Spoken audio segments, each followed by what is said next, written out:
హల్లెలూయా. దేవునికి స్తోత్రం. మనం అందరం ఒక నిమిషం నిలవబడి దేవుని వాక్యాన్ని చదువుకుందాం. సౌండ్ పెంచండి.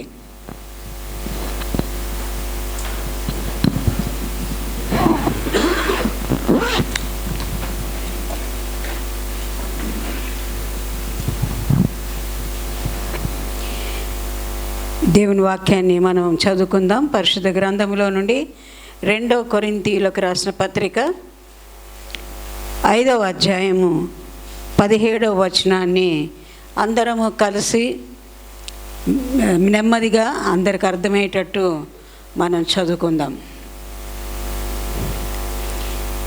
కాగా ఎవడైనను క్రీస్తునందున్న ఎడల వాడు నూతన సృష్టి, పాతవి గతించెను, ఇదిగో క్రొత్తవాయను. నాకేం వినబడలేదు మీరు చదివింది. మరొకసారి చదువు. కాగా ఎవడైనను క్రీస్తునందున్న ఎడల వాడు నూతన సృష్టి, పాతవి గతించెను, ఇదిగో క్రొత్తవాయను. దేవుడి పరిశుద్ధ వాక్యమును మన వినికిడిలో దీవించునుగాక. మరి చిన్న ప్రార్థన చేసుకుందాం. పరిశుద్ధుడైన దేవానికి స్తోత్రాలు నాయన. ఈ యొక్క సంవత్సరములో తండ్రి ప్రభా కొద్ది నాయన నిమిషాల్లో మేము తండ్రి నూతన సంవత్సరంలో ప్రవేశించబోతున్నాం కనుక తండ్రి పాత సంవత్సరపు సందేశాన్ని మాకు తండ్రి మీరు వినిపించండి, మాకు బోధించండి, మాకు నేర్పించండి. ఏ విధంగా మేము తండ్రి ప్రభా నూతన సంవత్సరంలో మేము ప్రవేశించాలో మాకు నేర్పించి నాయన నీ హెచ్చరికలు నాయన తండ్రి నీ మాటలు మాకు వినిపించి మమ్మల్ని నడిపించమని ప్రార్థిస్తున్నాను తండ్రి. నీ నామాన్ని నీ వాక్యాన్ని గొప్ప చేసుకోండి. నన్ను మీ శిలో చాటును మరుగుపరచండి నాయన తండ్రి. నూతన సంవత్సరంలో ప్రవేశిస్తున్నామని తండ్రి ప్రభా ఒక ఎంజాయ్మెంట్గా కాకుండా తండ్రి నిజమైనటువంటి ఆత్మీయమైనటువంటి విధముగా నాయన నీకు ఇష్టమైన రీతిలో మేము జీవించడానికి మీరు కృపను అనుగ్రహించండి నాయన. ఇక్కడ ఉన్నటువంటి వారందరినీ కూడా మీ ఆత్మ స్వాధీనంలో ఉంచుకొని యవనస్తులు ప్రభా వాక్యం వినటానికి నీ మందిరంలోనే ఉండటానికి కూడా మేము ప్రార్థిస్తున్నాం. మీరే మహిమ ఘనత ప్రభావాలు పొందుకొనమని యేసు నామములో ప్రార్థించి వేడుకుంటున్నాను తండ్రి, ఆమేన్. దయచేసి కూర్చోండి. ఈ వాక్య భాగంలో మరి అనేకసార్లు మనము ధ్యానించాము. మరి ఈ యొక్క వాక్యంలో ఉన్నటువంటి కొన్ని మాటలు 2-3 మాటలు మాత్రమే ఈ రోజున మనం ధ్యానం చేయాలని కోరుతున్నాను. ఈ యొక్క వచనములో పాతవి గతించెను అనేటువంటి అంశం మీద మనం ఈరోజు ధ్యానం చేయబోతున్నాం. 31 డిసెంబర్ 2023లో మనం వచ్చాం. ఇప్పుడు ఇక్కడుండి మనం ఒకవేళ 2023 జనవరి 1 మళ్ళీ ఈ రోజున స్టార్ట్ కావాలి అంటే అవుతుందా కాదా? అవదు. కనుక దేవుని యొక్క ఏర్పాటును బట్టి దినములు, కాలములు, సమయము దేవుని స్వాధీనంలో ఉన్నవి. మనం ఏది కూడా గతించిపోయింది మనం తీసుకొని రాలేము. ఆ విధంగానే ఒకవేళ మన ఇంట్లో మరి మనం వంట నూనె వాడుతూ ఉంటాం. అది ఒకవేళ మరి నేల మీద పడింది అనుకోండి, ఇసుకలో పడింది అనుకోండి, తీసుకోగలుగుతామా? తీసుకోలేము. సమయం గతించిపోయింది. 6 నెలలు గతించింది. జూన్ 1 మళ్ళీ రావాలంటే రాదు. మళ్ళీ డిసెంబర్ 1 రావాలంటే రాదు. మళ్ళీ డిసెంబర్ 25, 2023 రావాలి అంటే రాదు. మనం ఉదయాన్నే పళ్ళు తోముకునేటప్పుడు పేస్ట్ వాడతాం. ఒక్కొక్కసారి మన తొందరపాటులో ఎక్కువగా ఆ యొక్క పేస్ట్ ఒత్తేసామనుకోండి, పైకంతా బయటపడిపోతుంది. దాన్ని మళ్ళీ దానిలోకి మనం పెట్టగలుగుతామా? పెట్టలేము. ఆ విధంగా సమయం అనేది మనం మళ్ళీ తీసుకొని రాలేము. ఆపర్చునిటీస్ అనేటివి మనకు ఇవ్వబడినటువంటి అవకాశాలు కూడా మళ్ళీ మనకు రాకపోవచ్చు.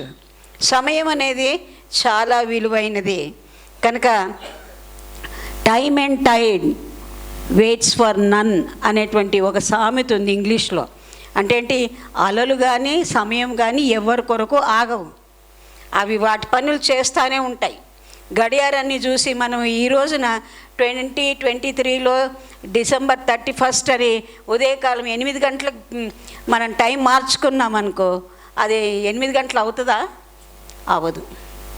కనుక ఆ విధంగా సమయము గతించిపోతూ ఉంటుంది, పాతవి గతించిపోతూ ఉంటాయి. మన జీవితంలో మరి సంవత్సరాలు గడిచిపోతుంటాయి, మరి మన జీవితంలో దినాలు గడిచిపోతుంటాయి, నెలలు గడిచిపోతూ ఉంటాయి. కానీ వాటిని అన్నిటినీ మళ్ళీ మనము తీసుకొని రాలేము. కనుక మన యొక్క జీవితంలో చాలా మటుకు మనకున్నటువంటి స్వభావం ఉంటుంది. మనకు కొన్ని అలవాట్లు మన చిన్నతనం నుంచే వచ్చేస్తూ ఉంటాయి. కనుక ఎవరైనా చిన్నపిల్లలు ఏదైనా తప్పు చేసినప్పుడైతే మనము అంటూ ఉంటాం, పుట్టుకతోనే వచ్చిందండి వీడికి బలహీనత అని అంటాం. అంటే ఏంటి? పుట్టుకలోనే బలహీనతలు, అలవాట్లు చిన్నతనంలో నుండే నేర్చుకుంటారు. మనం ఏ విధంగా నేర్పిస్తే మన పిల్లలు ఆ విధంగా నేర్చుకుంటారు. అందుకనే మరి సొలొమోను భక్తుడు 22వ సామెతల గ్రంథము 6వ వచనంలో చెప్తున్నటువంటి మాట, బాలుడు నడవలసినటువంటి త్రోవ వానికి నేర్పము, వాడు వృద్ధుడైనప్పుడు దాని నుండి తొలగిపోడు. ఆ విధంగా చిన్నప్పుడు మనం ఏది నేర్పిస్తామో అదే పెద్దగా అయిన తర్వాత వాళ్ళని నడిపిస్తుంది. కనుక ఆ విధంగా మరి దేవుని వాక్యాన్ని మనం నడిపించాలి, వారికి మంచి అలవాట్లు మనం రావాలని చూడాలి. కనుక మరి ఈ మాటలు మనం జ్ఞాపకం చేసుకుంటున్నప్పుడు మన జీవితంలో పాతది చాలా ఉంటాయి. కనుక కొత్త ఒకవేళ బట్టలు ఉన్నాయనుకోండి, ఏదో మేకుకో దేనికో తగిలి అది చినిపోతుంది. పాత గుడ్డను తీసుకొని వచ్చి దానికి అతికించలేము, ఎందుకంటే అది పిగిలిపోద్ది, దాంట్లో మరి క్రొత్తదనం ఏమీ రాదు. అదేవిధంగా మరి ద్రాక్ష రసాన్ని తిత్తుల్లో పోస్తారు, కొత్త రసము క్రొత్త తిత్తుల్లో పోయాలి, పాత రసము పాతది వేరుగా ఉంచాలి. మరి స్త్రీలకు తెలిసినట్లుగా కిచెన్లో అన్నీ కూడా వంట వస్తువులు మనం వాడేటువంటి ఆహార పదార్థాలు అన్నీ కూడా పాతవి వేరుగా కొత్తవి వేరుగా పెట్టుకుంటాం. పాతవి అయిపోయిన తర్వాత కొత్తవి వాడతాం. కనుక పాతవి అయిపోవాలి. ఇక్కడ చెప్తున్నటువంటి మాట, పాతది గతించెను, పాతవి గతించెను, అవి గతించిపోవాలి. కనుక ఈ యొక్క అలవాట్లు మనకు ఉంటాయి. కొన్నిసార్లు చాలామందికి ఒక్కొక్క అలవాటు ఉంటుంది, అది తప్పకుండా వాళ్ళు చేయాలని అనిపిస్తుంది. కనుక ఒక చాలా ఫేమస్ రాజు ఉండేవాడంట ఇంగ్లాండ్ దేశంలో. ఆయన చాలా గొప్పవాడు, ఆయనకు ఏది తక్కువ లేదు. అయినా కూడా ఆయన ఏదైనా ఎవరి దగ్గరైనా చూస్తే అది తీసుకోవాలనేటువంటి ఆశ ఆయనకు కలుగుతుందంట. ఏదో విధంగా వాళ్ళ కళ్ళు గప్పో ఏదో చేసి ఆ దొంగతనం చేసేవాడంట. ఆ విధంగా అలవాట్లు ఉంటాయి, కొన్ని మానలేనటువంటి అలవాట్లు ఉంటాయి. కనుక చూడనివి చూస్తూ ఉంటాం, మరి అనకూడని మాటలు అంటూ ఉంటాం. అయ్యో నేను ఎందుకు అంటున్నాను అని కూడా మనం ఆలోచించము, ఎవరిని అంటున్నామో కూడా మనకు విచక్షణ ఉండదు. కనుక పాత స్వభావం మనలో ఉంటుంది, పాత అలవాట్లు ఉంటాయి, చీకటి బ్రతుకుంటాయి. కనుక రహస్యమైనటువంటి జీవితం ఉంటుంది. కనుక ఇవన్నీ కూడా వేషధారణ, నటన, అబద్ధాలు, దొంగతనం, ఇవన్నీ కూడా అవన్నీ పాతయి. ఇవన్నీ పోతేనే మనం నూతనంగా మార్చబడతాం. కనుక ఈ నూతనత్వం రావాలి అంటే పాతవి గతించిపోవాలి. కనుక ఎప్పుడు గతిస్తుంది? దేవుడు మనలో ఏం పెట్టాడంటే మా అందరికీ మనస్సాక్షి అనేది పెట్టాడు. అది దేవుని ఇచ్చినటువంటి ఆత్మ. అందుకనే దేవుడు తాను దయచేసినటువంటి ఆత్మ తన దగ్గర తీసుకుంటాడంట. ఆ ఆత్మ మనల్ని గద్దిస్తూ ఉంటుంది. కానీ అనేకమైనటువంటి మనస్సాక్షుల గురించి బైబిల్ గ్రంథం చెప్తుంది. కానీ నేను అన్ని గురించి నేను చెప్పట్లేదు. కానీ గద్దించినప్పుడు మనం చేసినటువంటి తప్పు మనకు అర్థమవుతుంది. ఒకవేళ మనలో వాత వేయబడినటువంటి మనస్సాక్షి ఉంటే మనం చేసేదే కరెక్ట్ అనుకుంటాం. కనుక ఒకని దృష్టికి మేలుకరమైనది వానికి కనబడును కానీ అది తుదకు మరణానికి తీసుకొని వెళ్తుంది, కీడుకు తీసుకొని వెళ్తుందని బైబిల్ గ్రంథం చెప్తూ ఉంది. కనుక పాతవి ఏవైనా ఉంటే, నీకు హాని చేసుకునేవి ఏమైనా ఉంటే, లేదా ఇతరులకు హాని చేసేది ఏవైనా ఉంటే, ఆ పాతవన్నీ మనలో నుండి గతించిపోవాలి. కనుక ఎవరైతే వాత వేయబడినటువంటి మనస్సాక్షి కలిగి ఉంటారో వారు చేసేదంతా కూడా నేను కరెక్టే చేస్తున్నాను, నాదే రైటు, నేనేం అందరికంటే మంచి మాట్లాడగలుగుతాను అని అనుకోవటం. గద్దించేటువంటి మనసాక్షి ఉంటే ఏదైనా తప్పు మాట్లాడినా తప్పు చేసినా వెంటనే మన మనసాక్షి కొట్టుకుంటూ ఉంటుంది. ఆ తప్పు అని మనకు తెలుసు, కానీ దాన్ని ఒప్పుకోవడానికి మనము ఇష్టపడము అన్నమాట. కనుక ఈ పాత జీవితాన్ని మనం విడిచిపెట్టాలి అనుకుంటే మనలో కొన్ని మార్పులు రావాలి. మొట్టమొదటిగా నేను తప్పు చేస్తున్నాను అనేటువంటి ఆ యొక్క మరి ఒప్పుదల మనకు రావాలి. Accept your mistake. నీ యొక్క తప్పేదో నీకు తెలుసు, మనసాక్షి ఉంది కాబట్టి తప్పకుండా నేను తెలియకుండా చేశాను, మరి ఎవరో నన్ను బలవంతం చేస్తే చేశాను అనుకొని చెప్పుకోవడానికి లేదు. నీకు తెలుసు what is right and what is wrong. వివేకం అంటే అదే. కనుక నీకు మనసాక్షి దేవుడు ఇచ్చాడు, ఆ మనసాక్షి నీకు జడ్జిమెంట్. కనుక నీలో ఉన్నటువంటి తప్పులు, నీలో ఉన్నటువంటి లోపాలు నీవే తెలుసుకోవడానికి, నీవే జడ్జిమెంట్ చేసుకోవడానికి, తీర్పు తీర్చుకోవడానికి దేవుడు నీలో మనసాక్షిని పెట్టాడు. కనుక ఫస్ట్ యాక్సెప్ట్. నీలో ఉన్నటువంటి తప్పులు, నువ్వు చేస్తున్నటువంటి తప్పులు నీవు ఒప్పుకోవాలి. రెండవది ఏంటంటే రికగ్నైజ్. నువ్వు ఏ తప్పు చేస్తున్నావో దాన్ని రికగ్నైజ్ చేయాలి. ఈ ఫలాని తప్పు నేను చేస్తున్నాను అని నువ్వు ఒప్పుకోవాలి. మూడవది ఏంటంటే కన్ఫెస్ చేసుకోవాలి. నువ్వు ఒప్పుకోవాలి, ప్రభువా నేను ఈ తప్పు చేశాను అని దేవుని దగ్గర ఒప్పుకోవాలి. కనుక మరి సుంకరి పరిసయ్యుడి యొక్క ప్రార్థనలు మనం చూసాం కదా. సుంకరి చెప్తున్నటువంటి మాట ఏంటంటే, ప్రభువా నీ యొక్క మందిరం వైపు కానీ నీ వైపు నేను తలెత్తి కూడా కళ్ళతో చూడలేను, అంతటి పాపిని అని అంటున్నాడు. అదే వేషధారిణి అయినటువంటి ఆ పరిసయ్యుడు ఏమంటున్నాడు, ప్రభువా నేను ఉపవాసం ఉంటాను, దశంభాగాలు ఇస్తాను, నేను అన్నీ మంచి కార్యాలే చేస్తాను, ఈ పొరుగువానిలాగా నేను లేను అని కంపేర్ చేసుకుంటుంటాం. I'm very righteous than somebody else అని మనం అనుకుంటాం. అప్పుడు మనం కరెక్షన్ చేసుకోవడానికి ఇష్టపడం. కనుక మనలో ఉన్నటువంటి తప్పును మనం గ్రహించాలి, మనం తెలుసుకోవాలి. ఆ తెలుసుకున్న తర్వాత దాన్ని ఒప్పుకోవాలి. దాని గురించి మనం పశ్చాత్తాపడాలి. పశ్చాత్తాపం ఎందుకు పడాలి అంటే, నీవు హాని చేసుకుంటే నువ్వు పశ్చాత్తాపడక్కర్లేదు. నువ్వు ఇతరులకు హాని చేసినప్పుడు, దేవునికి విరోధంగా పాపం చేసినప్పుడు అది దేవుని దగ్గర ఒప్పుకోవాలి, మనుషుల దగ్గర నీవు ఒప్పుకోవాలి. Accept your sins. కనుక రిపెంట్ అనేది రావాలి. పశ్చాత్తాపడ, అయ్యో నేను ఎందుకు ఈ విధంగా చేశాను, నేను ఎందుకు ఈ విధంగా ప్రవర్తించాను, నేను ఎందుకు ఈ మాట అన్నాను, నేను ఎందుకు ఈ అబద్ధం చెప్పాను, నేను ఎందుకు ఈ దొంగతనం చేశాను, నేను ఎందుకు ఈ పాపం చేశాను అని నీ మనసాక్షి నిన్ను గద్దిస్తున్నప్పుడు నీవు దానిని ఏం చేయాలి, ఒప్పుకోవాలి, పశ్చాత్తాపడాలి. అందుకని పౌలు తన పత్రికలో రాస్తున్నటువంటి మాట ఏంటంటే, అయ్యో నేనెంత దౌర్భాగ్యుడను, నేనెంతో దౌర్భాగ్యుడను అంటున్నాను. కనుక దౌర్భాగ్య స్థితి నాకున్నది, ప్రతి ఒక్కరికి ఉంటుంది. కాబట్టి అది మనము దేవుని సన్నిధిలో ఒప్పుకోవాలి. కనుక దేవుడు గద్దించినప్పుడు మనం ఏం చేయాలి, లోబడాలి. కనుక ఒబే చేయాలి. ఆ తర్వాత మరి మనం చేసేది ఏంటంటే సిన్ నో మోర్. ఆ తర్వాత మళ్ళీ ఒప్పుకున్నటువంటి పాపాన్ని మళ్ళీ చేయకూడదు. నేను ఒకసారి దొంగతనం చేయను, అబద్ధం ఆడను అని అనుకుంటే చేయకుండా ఉండాలి. అది అందుకనే యేసు ప్రభు అందరితో స్వస్థత పడినప్పుడు చెప్తున్నటువంటి మాట ఏంటంటే, మీరు ఇకను పాపము చేయకూడదు. కనుక ఎప్పుడైతే మనం ఇవి చేస్తామో అప్పుడు మనకేం చేస్తారంటే యేసు ప్రభు యొక్క రక్తంలో మనం కడగబడతాం. యేసు ప్రభు ఆ పశ్చాత్తాపాన్ని కలుగజేస్తాడు. కనుక మనల్ని క్షమిస్తాడు, మనల్ని జస్టిఫై చేస్తాడు. జస్టిఫికేషన్ అంటే ఏంటంటే యేసు ప్రభు యొక్క రక్తంలో మనం కడిగి మనం అసలు పాపమే చేయలేదు అన్నట్లుగా అంత మన హృదయాన్ని, మన జీవితాన్ని శుభ్రపరుస్తాడన్నమాట.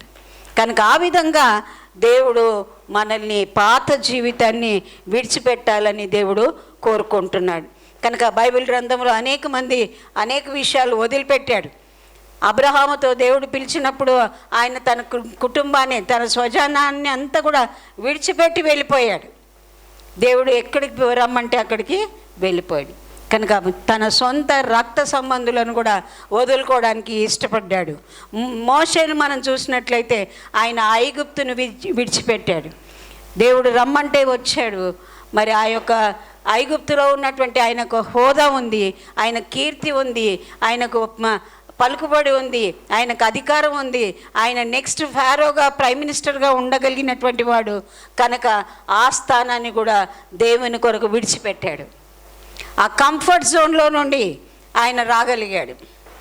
కనుక ఈరోజు నా దేవుని కొరకు చిన్నది నువ్వు విడిచిపెట్టలేకపోతున్నా, దేవునికి అవమానకరమైనటువంటి నీ జీవితంలో ఏదైనా ఉంటే అది విడిచిపెట్టుకోలేకపోతున్నా. కనుక ఆ విధంగా మనం చూసినట్లయితే, దావీదును చూసినట్లయితే తన వ్యభిచార జీవితాన్ని ఒక్కసారి చేశాడు, కానీ జీవితం అంతా పశ్చాత్తాపడ్డాడు. కనుక మనం ఎప్పుడైనా తప్పు చేసినప్పుడు ఏదో చేశాంలే అయిపోయిందిలే అని మనం ఒప్పుకోము కూడా దాన్ని. కానీ దావీదు ఒప్పుకున్నాడు, తన జీవితం అంతా దేవునికి పశ్చాత్తాపడుతూ ఆయన స్తుతులు చెల్లిస్తూ ఉన్నాడు. అదేవిధంగా సమరయ స్త్రీని మనం చూసినట్లయితే ఎప్పుడైతే యేసు ప్రభువుని కలుసుకుంటుందో ఆ బావి దగ్గర తన కుండను వదిలిపెట్టింది. ఆ పాపపు కుండను వదిలేసి గ్రామంలోనికి పరిగెత్తుకొని పోయి ఎవరంటే కూడా తను భయపడకుండా సిగ్గుపడకుండా, యేసు ప్రభు నేను కలుసుకున్నాను, నాకు సువార్త అందింది, నేను ఆయనను చూశాను, మెస్సియాను అని అందరినీ తీసుకొని వచ్చింది. అప్పుడు భయపడలేదు, ఎందుకంటే తన పాపాన్ని యేసు ప్రభు దగ్గర ఒప్పుకుంది కాబట్టి. ఆ తర్వాత మనం చూసినట్లయితే పౌలు తన జీవితంలో సమస్తాన్ని నష్టంగా ఎంచుకున్నాడంట. ఏవేవి తనకు లాభకరమైనవో అవన్నీ కూడా పెంటతో సమానంగా ఎంచుకున్నాడంట. అవి మనం విడిచిపెట్టలేకపోతున్నాం. కొన్నిసార్లు మనం వాటిని పట్టుకొని వేలాడుతున్నాం. కనుక అపోస్తుల కార్యం 3వ అధ్యాయంలో చూసినట్లయితే శృంగారం అనేటువంటి దేవాలయం దగ్గర మరి ఆ యొక్క కుంటివాడు, పుట్టుకతో కుంటివాడైనటువంటి వాడు కూర్చొని ఉన్నప్పుడు యోహాను యాకోబులు అక్కడికి వచ్చి వారిని తేరి చూసి వారి దగ్గర ఏమైనా దొరుకుతుందేమో అని కాచుకొని ఉన్నప్పుడు వారు చెప్పినటువంటి మాట ఏంటంటే, మా దగ్గర వెండి బంగారములు లేవు, మా దగ్గర ఉన్నదే నీకు ఇస్తాం, నజరేయుడు యేసు నామములో నువ్వు లేచి నిలువు నడిచి అని చెప్పినప్పుడు నడుచుకుంటూ ఆయన దేవాలయంలోనికి వెళ్ళాడు.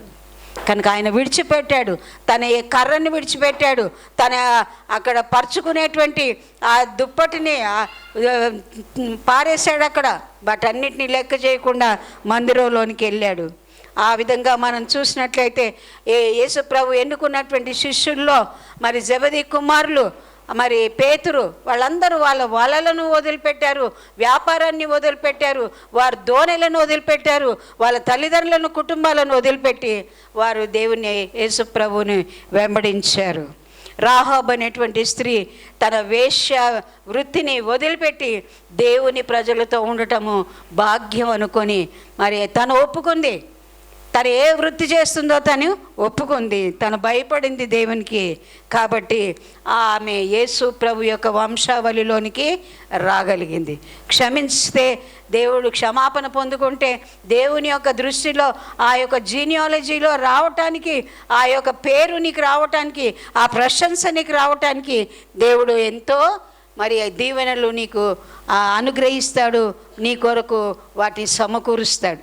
కనుక ఈ విధంగా దేవుడు మరి మన జీవితంలో అనేకమైనటువంటి బలహీనతలు మనకున్నా కూడా దేవుడు మనల్ని ప్రేమిస్తున్నాడు, మనల్ని క్షమించడానికి ఇష్టపడుతున్నాడు. కాబట్టి ఏది దేవునికి అడ్డంగా ఉందో, ఏది నిన్ను మందిరానికి రాకుండా, ప్రార్థన చేయకుండా, వాక్యం చదువుకోకుండా మరి నిన్ను అడ్డుకుంటుందో వాటన్నిటిని విడిచిపెట్టుకోవడానికి మనం ఇష్టపడాలి. కనుక మన జీవితంలో అనేకమైనటువంటి మన బలహీనతలు ఉంటాయి. హృదయము అన్నిటికంటే మోసకరమైంది, దాన్ని గ్రహింపగలవాడేవాడు, దానికి ఒక వ్యాధి ఉంది, పాపపు రోగం అది. ఆ పాపపు రోగానికి మందు ఏంటంటే యేసు ప్రభు రక్తం మాత్రమే. కనుక యేసు ప్రభు రక్తంలో కడగబడితేనే నీలో ఉన్నటువంటి పాపం. కనుక హృదయంలో అనేకమైనటువంటి విషయాలు ఉంటాయి, అవన్నీ కూడా నీలో నుండి పోవాలి. వేషధారణ, కపటము, ఈర్ష, పగ, ద్వేషాలు, అసూయలు, కక్షలు ఇవన్నీ నీలో నుండి పోవాలి. కనుక చాలా రెఫరెన్సెస్ పాపం గురించి మన యొక్క బైబిల్ గ్రంథంలో ఉన్నాయి.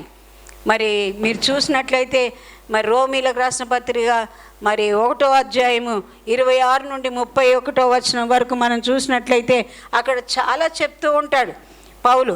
మరి ఆ విధంగా మనలో చాలా ఉన్నాయి, ఈ పాపాలన్నీ మనలో లేవనుకుంటాం. కనుక ఆ మాటలన్నీ కూడా మనం జ్ఞాపకం చేసుకొని, ఇవన్నీ నాలో ఉన్నాయి ప్రభా, వాటన్నిటినీ క్షమించు అని మనం అడగగలగాలి. కనుక కొన్నిసార్లు ఓవర్ స్లీపింగ్, చాలా నిద్రపోయి కూడా దేవునికి సమయం ఇవ్వము. ఇప్పుడు సెల్ ఫోన్ ఒకటి, ఆ తర్వాత ఓవర్ ఈటింగ్, ఆ ఈటింగ్ కొరకు ఎంతో మనము సమయం వెచ్చిస్తూ ఉంటాం. అంతేకాకుండా మరి మనం చేసేటువంటి బ్యాడ్ హ్యాబిట్స్ ఉంటాయి, వాటిని వదిలిపెట్టాము. చాలా రహస్యంగా వాటిని ఎవరికి తెలియకుండా వాటిని మనము ఆరగిస్తూ ఉంటాం. నీ దేహమును చెరుపు దానిని నీవు తొలగించుకోవాలి, అది నీకు అవసరం లేదు, నీ ఆరోగ్యాన్ని పాడు చేస్తుంది అని నీకు జ్ఞానం ఉండి నువ్వు గ్రహించుకున్నా కూడా దాన్ని విడిచిపెట్టలేకపోతున్నావు. కాబట్టి ఆ యొక్క బ్యాడ్ హ్యాబిట్స్ని నువ్వు వదులుకోగలిగినటువంటి పరిస్థితి రావాలి. టెల్లింగ్ లైస్, అబద్ధాలు చెప్పటము, మరి ఒకరి మీద నిందలేయటము, స్టీలింగ్, ఇతరులను దూషించటం, ఇతరుల మీద చెడ్డ మాటలు పలకటము, మరి స్మోకింగ్, మరి సీయింగ్, ఏదైనా చూడకూడదు నువ్వు చూస్తున్నావేమో నీ సెల్లులో ఎవరికి తెలియకుండా, వాటన్నిటినీ నువ్వు దేవుని కొరకు విడిచిపెట్టాలి. పాతవి గతించిపోవాలి. ఈ నూతన సంవత్సరంలో అవన్నీ నువ్వు విడిచిపెడితే ఆ పాతవన్నీ గతించిపోయి నూతన సృష్టిగా నీవు మారుతావు. ఈ నూతన సృష్టి రావాలంటే ఏం కావాలి? దేవునిలో విశ్వాసం ఉండాలి నీకు.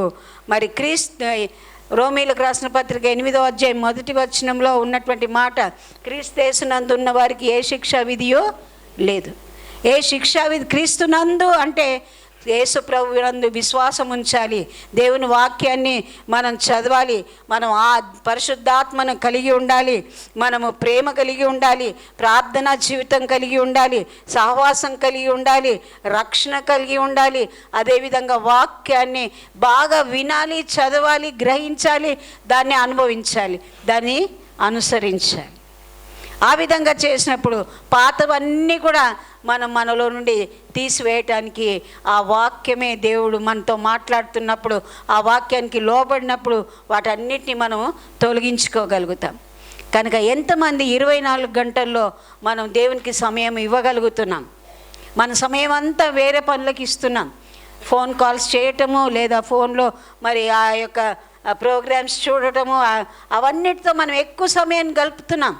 కానీ దేవునితో సమయాన్ని గడపడానికి మనకు సమయమే లేదు. కనుక ఒక చిన్న మాట చెప్పి నేను ముగిస్తాను. ఎందుకంటే మరి ఒక 4 అబ్బాయిలు ఈతకని పోయారంటండి. ఈతకని పోతే చాలా లోతు వరకు పోయారు, కానీ 3 పిల్లలు మాత్రం తిరిగి వచ్చేసారు. అలలు పెద్దగా అవుతుంటే మరి వాళ్ళు వెళ్ళలేక భయపడి మరి తిరిగి ఒడ్డుకు వచ్చేసారు. ఒక అబ్బాయి మాత్రం ఆ మధ్యలో ఇరుక్కుపోయారు. ఒడ్డునున్నటువంటి వాళ్ళు కేకలేసి పిలుస్తూ ఉన్నారు, వచ్చేయే బాబు, వచ్చేయి, నువ్వు వచ్చేయి అని అంటుంటే, నేను వచ్చేయడానికి సిద్ధంగానే ఉన్నాను, నువ్వు త్వరగా రా, నువ్వు దేన్ని పట్టుకోవద్దు అని చెప్తుంటే, నేను పట్టుకోలేదు, అది నన్ను పట్టుకుందన్న. కనుక ఆ సముద్రంలో, ఆ నీళ్ళల్లో ఆ మొసలి ఆయన కాళ్ళు పట్టుకొని విడిచిపెట్టట్లేదు. అందుకనే దేవుని వాక్యం ఏమని చెప్తుందంటే, నీ పాపము నిన్ను పట్టుకుంటుంది, పాతాళము నిన్ను పట్టుకుంటుంది, నువ్వు తప్పించుకోలేవు. కనుక పాత అన్నీ విడిచిపెట్టి దేవుని కొరకు మనం జీవించడానికి ఇష్టపడితే ఆయన నూతన సంవత్సరంలో నూతన స్వభావం ఇచ్చి, నూతన మనసునిచ్చి, నూతన హృదయాన్ని ఇచ్చి, నూతనమైనటువంటి తలంపులు ఇచ్చి దేవునికి అతి సమీపంగా జీవించడానికి దేవుడు కృపను అనుగ్రహిస్తాడు. దేవుడి మాటలను మన వినికిడిలో దీవించునుగాక. ఆమేన్. చిన్న ప్రార్థన చేసుకున్నాం. పరిశుద్ధుడైన దేవానికి స్తోత్రాలు. విత్తబడినటువంటి ఈ వాక్యాన్ని తండ్రి ప్రభా ప్రతి హృదయంలో మీరు ముద్రించండి. ఆ ప్రకారంగా పాతవన్నీ మేము విడిచిపెట్టి వాటన్నిటినీ ప్రభా నాయన పోగు చేసి నాయన తండ్రి పాతాళంలో నెట్టివేయమని ప్రార్థిస్తున్నాను తండ్రి. ఒక్కొక్కరు నూతనమైనటువంటి హృదయంతో తండ్రి ప్రభా నూతన సంవత్సరం ప్రవేశించే కృపను మీరు మాకు అనుగ్రహించమని యేసు నామములో ప్రార్థిస్తున్నాను తండ్రి. ఆమేన్.